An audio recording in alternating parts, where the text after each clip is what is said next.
Kawuok e gwengego en ni riwruok mar jopuonj mapuonjo skunde mag jopuonjre odak gi ng'ol kwa piny owacho mondo mi omed gi omenda mabalang' mondo gikony gi e loso lwasi makare ne jopuonjrego e kinde ma gipuonjo jopuonjre. Ma en kaluwore ni jagoro maduong' mar riwruogno motisi ni Kusnet James Torome Torome wacho ni gidwaro mondo piny owacho kad chik mar bero lwasi mar puonj ne jopuonjgo e od bura.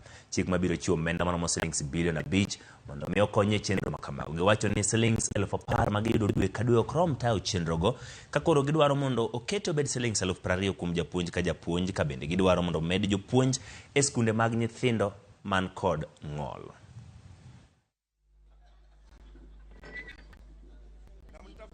There is non-payment of special salary by Teacher Service Commission, and we are urging now the Teacher Service Commission.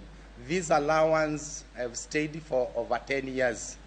So we want 2024-2025 financial year that allowance to be increased from 10,000 to 20,000.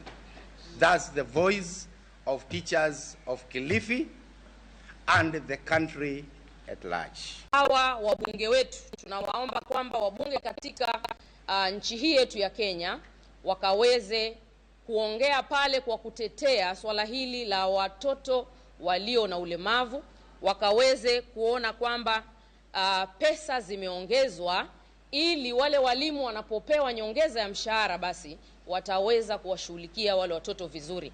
Pesa zinazotolewa ambayo ilikuwa 1 billion, hiyo haitoshi kwa sababu walimu wamekaa muda mrefu sana, wengine miaka 7, wengine miaka 10 hawajapewa nyongeza.